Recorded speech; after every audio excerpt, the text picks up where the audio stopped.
Hello, welcome to Designer Discussions. Today, we're going to talk about how to integrate sales into your design process. Welcome to the Designer Discussions podcast. Tune in each week where we discuss marketing, branding, PR, and business advice for design professionals. Hello, everybody. Today, we are joined by Joyce Johnson, an 8-time author and a sales expert. How are you doing today, Joyce? I'm great, Jason. Thank you. Thank you guys for having me.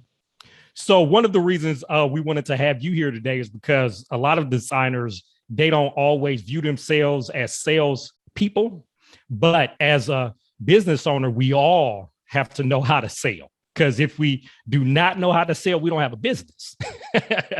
Absolutely. Everything in the global economy begins with a sale. If you could just tell our audience just a little bit about who you are. I am Joyce Johnson, author, speaker, sales champion coach, and founder of Y Sales Network, which is a global sales training organization. I like to share a little personal note about myself always. I grew up in Galveston, Texas, which is a small island south of Houston, Texas, where I currently reside. And then also I went to college at Purdue A&M University, which is a smaller college, 45 miles north of Houston, where I currently reside. So I love everything sales, from teaching college students to sales professionals and small business owners, the importance of sales and how to build revenue in their business. Awesome. So if you could tell us why sales, why did you get into sales? You know what? Reason I think that everyone should have, go to college, even if you don't finish, but preferably finish, but go to college and experience things, is because during college, I learned about so many different professions. I went in as a journalism student. I worked in a sports information department, and I learned in that sports information department that we had to sell. We had to sell tickets. We had to sell sponsorships. We had to sell our marketing partners. And I also realized that I was a natural at it. I was very good. And then I began to study the sales process because I wanted to make sure I was doing it the right way, right?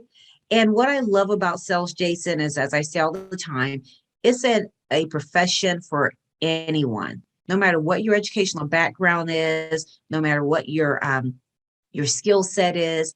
Sales is an opportunity where you can go into the sales profession, earn great money, and have a great life. And I love it. And so now you have the Y Sales Network. Why did you start that? I started Y Sales Network to be able to help sales professionals build and develop and become better leaders, right? So I have been mentoring college students for 15 plus years. And I initially was going to create something for students only. And so when I went back to talk to them and survey them and things, and they were like, well, Joyce, we're grown now. We're in the workplace. We need help now. We're adults now. Stop treating us like kids. We're adults. And so I say, well, let me regroup. Let me figure out how I can do this and help them along, help them to be able to navigate, right? I want to help sales professionals navigate in the corporate and business space. And I also want to make sure that they are clear on the process, because a lot of us have natural sales skills or things about us that make us, we can do small talk, we can ask questions and things, but it is definitely a process. And I want to be able to teach that to individuals and teach them how to move that along for better success in sales. Joyce, I have a couple of questions here from Maria, who can't be with us today because she is on vacation, but she is an interior designer, and Yes. She knows what kinds of questions her peers have. And her first question is, some interior designers don't view themselves as salespeople. So what tips do you have for designers that are not naturally good at selling their services? Begin to study the process of sales. You have to do it, and designers, I love designers. You guys know I'm a big HGTV fan. I can watch it, like it could be on all day. I watch it on a plane. But here's the thing. We have to learn the sales process in order to secure business and more business and move forward. So we have to begin to study sales, read books on sales, take sales trainings. I just wrote a sales training program, How to Win in Sales. So there's different courses you can take if you're not strong at pitching or proposing or closing. all of those things. There's ways to do that, but become familiar with sales. Designers I love because I say all the time, many times people start businesses because they have a hobby of something they love. Right. And most people that I talk to in that design business, that's how they got started. So now you go and you build out a website, you have a business plan, you have all these things in place, but now you got to go sell it. So it's important to really understand the sales process and how to go out and sell your business. I had a friend I was helping that was doing a remodel. And, he said, I want you to talk to these different people. I want you to look at what the proposals they gave me. And I first thing I asked him, I said, well, who actually asked you for the business? He said, what? I said, they gave you these quotes. Who asked you for the business? Who said, Alex, I love your home. I love working with you. We've created this design together. Will you work with me? Will you choose my company as your design team? What's your process for making a decision? When will you make this decision by? Have we left anything out that we should have covered with you on this design? And how could we make this design better? Right? So there's some trial closes in there, and then there's actually close statement. And I told him, I said, anyone who didn't ask for your business, let's just scratch them off the list. I love that. Yeah. Right? Absolutely. Because, when I've been interviewing sales professionals, I've interviewed so many sales professionals in my career. And if you don't ask me for the job, you're not going to get it.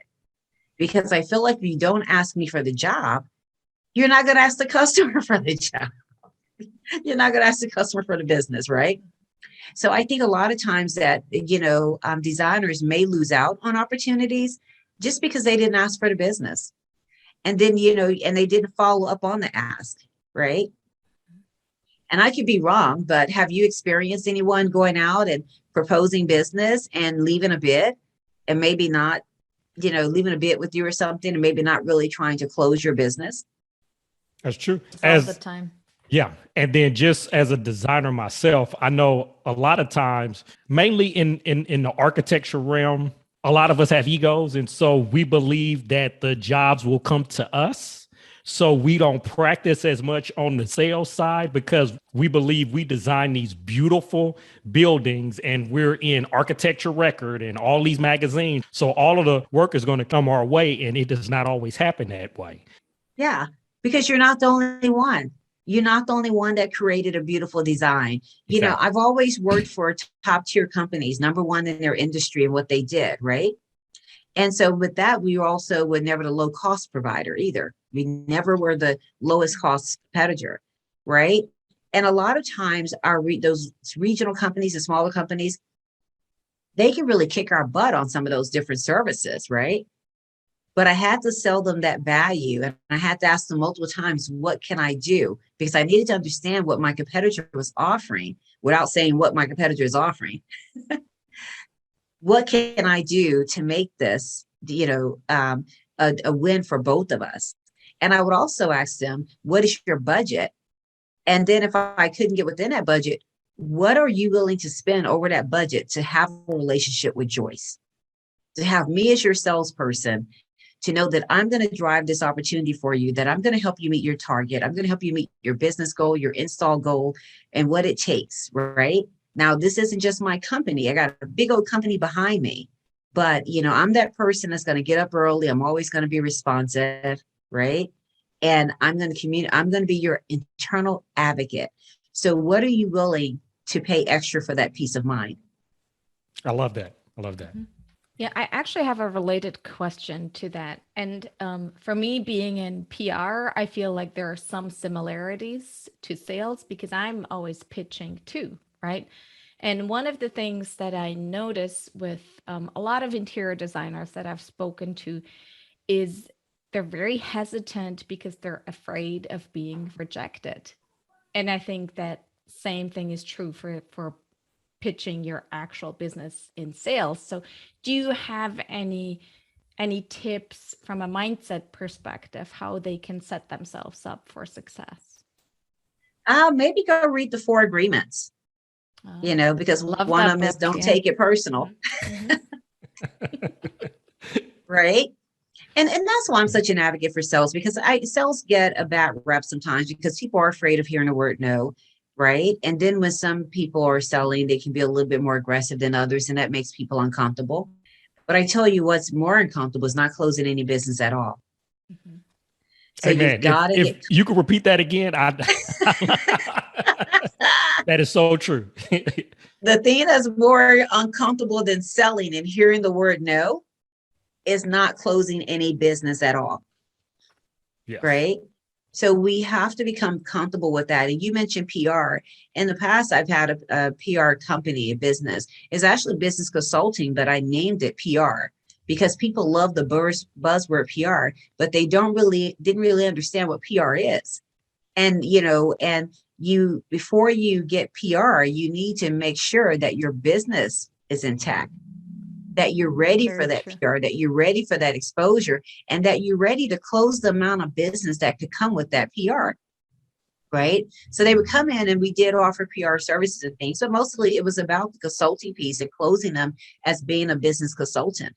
Mhm. Because the last thing you want to do is, there's a company once that went on to Good Morning America, one of the large platforms, and, and they sold dresses or something. She had a friend that was in that, rim. So they got her on the show. And so I'm watching it, and myself and millions of other women in America go onto their platform, and it crashes. And they didn't have inventory, or the And platform they couldn't didn't, handle it. they didn't Yeah. have inventory. The platform couldn't handle it. They weren't ready. Yeah. So, a lot of times at my courses that I have now, people say, well, where are you selling what? I said, well, I have it on the website right now. I'm testing it. I'm sending it through, but I need to make sure that is ready, right? I know people in places I can make a phone call, but I need to make sure that when that phone call is made, that we're ready to close that business. We're ready to serve those customers, and we're ready for them to have the best customer experience possible. Absolutely. Get comfortable with no. Excellent point. I have another question from Maria. She wants to know, how can interior designers view sales as an act of helping people find what they're looking for through their services, as opposed to being a person that tries to push their services? It's a fine line. So sales is service, right? And we need to look at it that way. Whenever you're selling something to someone, it's because they have a need, right? In most cases, they have a need. Sometimes it's a want, but either way, if they want it, they need it, right? That's what, if they want it, they need it. And so we have to approach sales just that way, as a service. It is a service. But where it becomes the sales process is you're not pushing, but you're asking the right questions along the way. Why is this important to you, Mr. and Mrs. Customer? Why are you remodeling your home? Why do you want the room over here versus over here in the design that I was thinking in my mind that I would give you, right? So why do you want, why do you want this bathroom here? Why do you want the washroom on the first floor versus second where the rooms are? Just you're helping them along the way. And that's a part of the sales process, because what happens is if you give them that design and you haven't been going through the sales process and asking the right questions to prepare yourself to overcome those objections, but you invested a lot of time and money, and then you get to the end and you don't get the business and you don't understand why. And then you say, oh, well, they didn't choose me because I didn't put my design, my bathroom in the right place, or I didn't do this. Now, had you been focused on the sales process, you'd have asked the questions along the way to know that you should have put that bathroom in that place. Mm-hmm. You'd have already overcome that objection. So by the time you get to the end and you've given them a design that doesn't work for them and their family, and you want to go back and redo it, they're like, no, because this is the timeline in which I need to make a decision by. And you maybe didn't know that timeline because, again, that's a part of the sales process, understanding that timeline, and you didn't ask that question either. So don't look at it as being pushy. Look at it as helping to manage the process along for the customer. I think that's really interesting, because I feel like a lot of people and a lot of designers look at sales only as closing, but they don't look at the entire length of the process. They don't look at the entire length of the process. And they're not just designers, everyone, I share people all the time, I have how to win an appointment setting. an appointment. Someone asked me, what's the most important sales training that you offer for your online program? And I said, the appointment setting. They said, why? I said, because your first close is the appointment. I like that. Right? Yeah. Your second close is the next appointment. Your third close is a closing appointment. I like that. By viewing it that way, you have those small wins. And so You that's have those helping small to wins. and that's giving you confidence. So when you Yes. head for the big close, you've already had these small wins. And so now it's a little easier. I love that. It's a late, because you know what? Because you're not going to close that appointment if they're not interested, if you haven't said anything to keep them interested. So now you ask them, Mr. and Mrs. Customer, what did I present to you in this appointment that makes you want to go to the next step? Are you ready to go to the next step? And then they're going to tell you why. And when they tell you why, that's a win for you, because you can write down, okay, I'm doing these things great. If there's a reason you wouldn't go to the next, if they say, no, I won't go to the next step, why won't you go to the next step? And you get to fix it up front and then close for the next. If I fix this, if I make these changes, are you willing to meet with me again so that I can show you the new plan? And now you're getting your yeses versus your nos. So you're looking for that yes, and that's how you look for the yes. May I meet with you? We have this appointment. Yes. May I cover your house and do this? Yes. May I propose the design for you? Yes. Would this design look this way to you? Yes or no, right?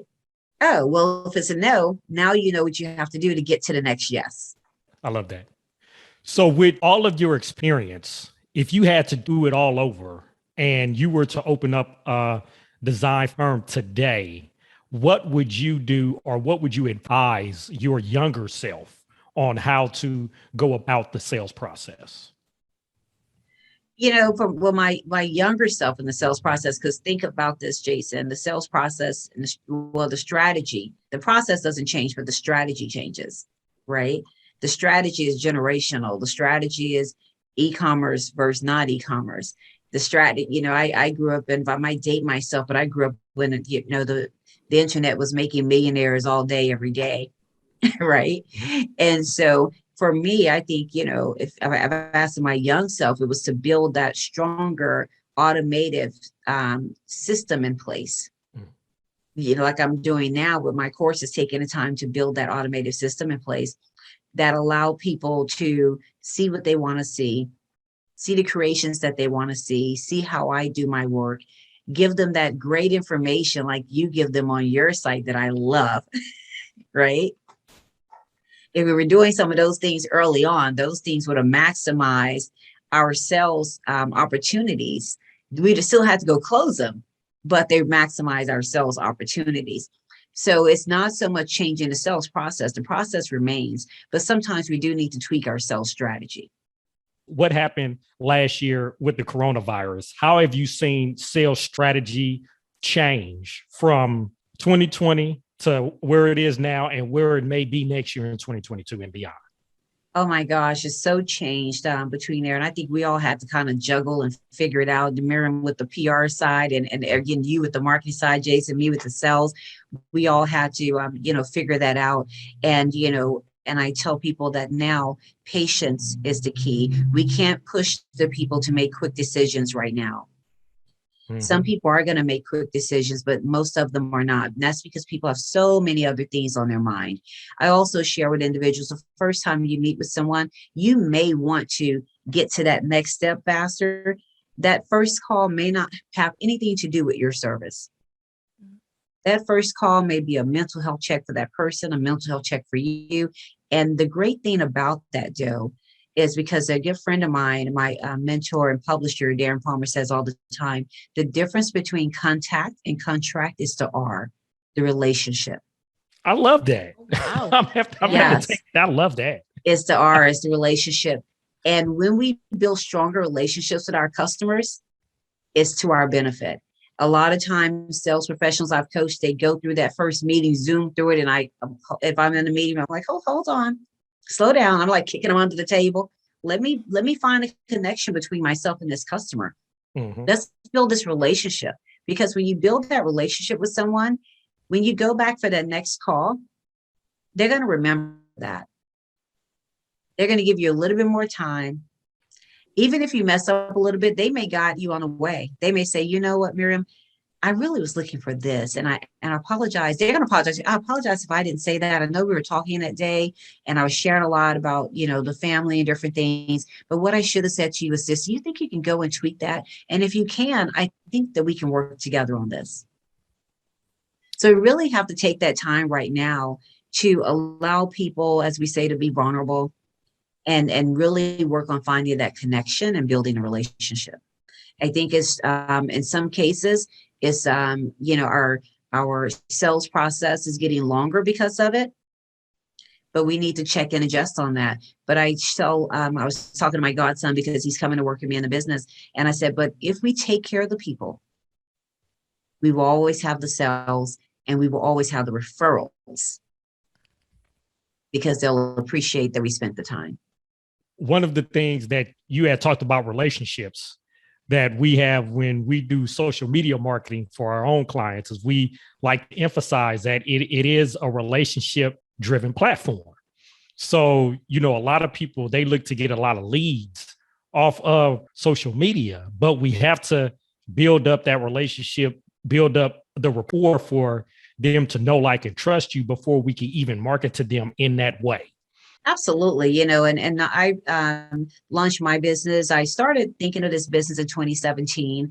And it's funny because I don't know why, but I wasn't planning on launching it to 2022 and Y Sales Network. And then I was, I decided to leave corporate in June of 2019. And I launched it in January of 2020.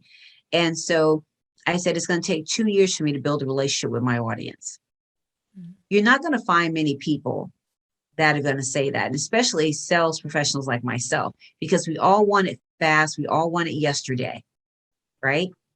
And although I have my own relationships and following and brand of my own that I've been working on since 2017, I still knew, no matter if COVID would have come or not, COVID just allowed me to have a more loving relationship with my audience, right?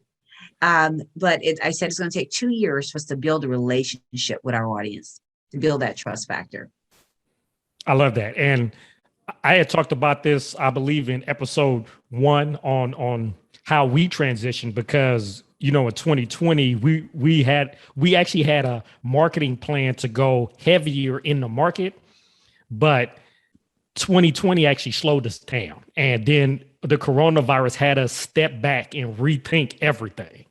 And where we went was to actually interview over 400 designers and remodelers in the industry all across the US, just to understand what the real issues were. And that helped us really position ourselves to understand what their issues were and how to really market the right way. And if we hadn't had that, we wouldn't have went out there and market and wasted a lot of time and money. Absolutely. We keep an ongoing survey about, what we're presenting to you. What can we do different? Is it what you're looking for? Right? An ongoing survey. And, our first cost center for the business was events, conferences. We were scheduled to go to Bimini Island, Bahamas. So we had to pivot in a very short time frame, had to pivot and create a virtual conference. And we were supposed to go to Mexico this year. We did go for the mastermind to Mexico. And, but, I think we only had 12 people join us in person, and then everyone else was virtual. So it's very different. But the people that did join us had a great experience, right?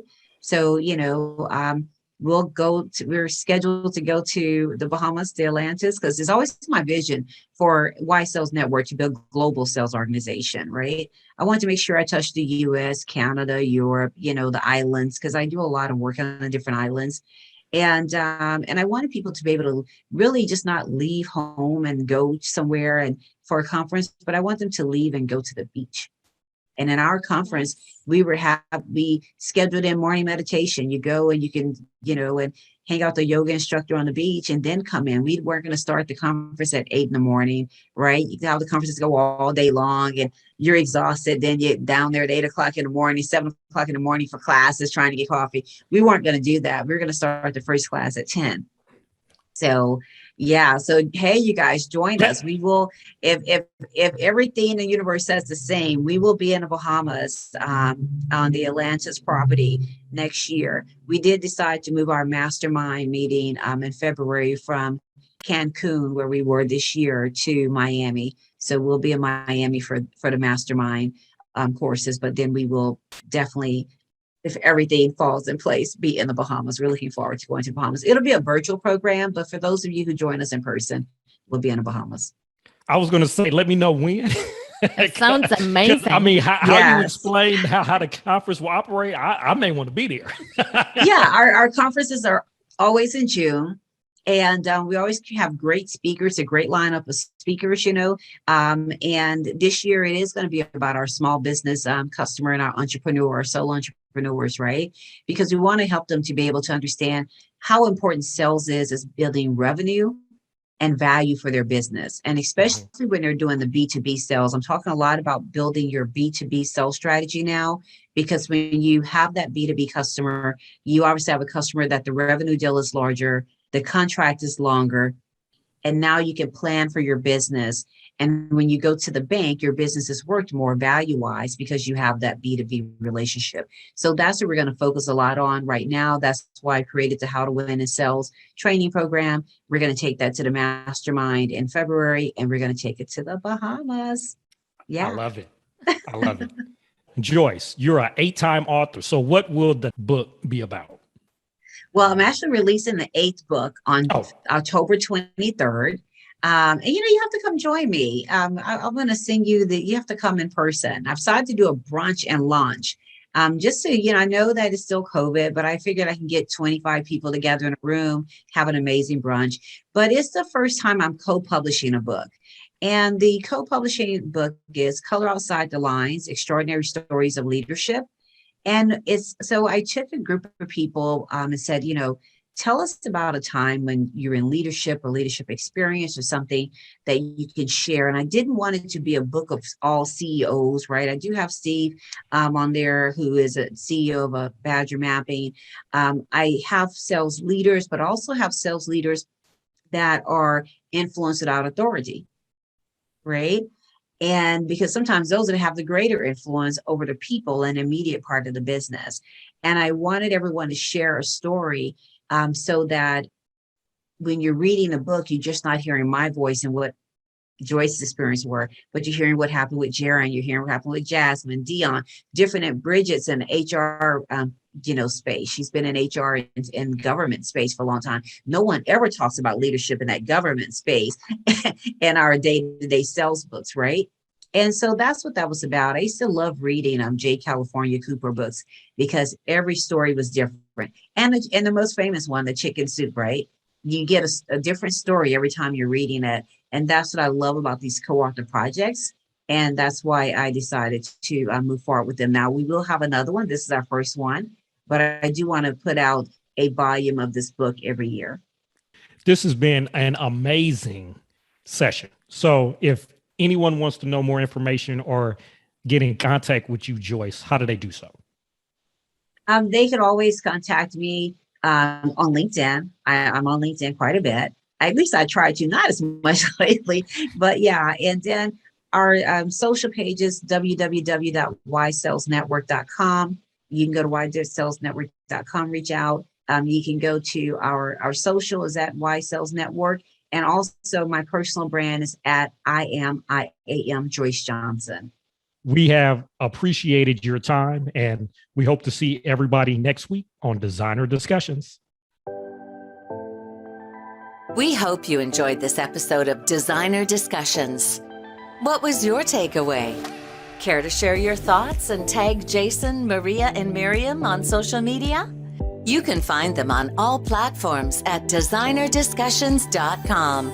Don't forget to like, subscribe, and leave a review or comment for this episode from wherever you are listening.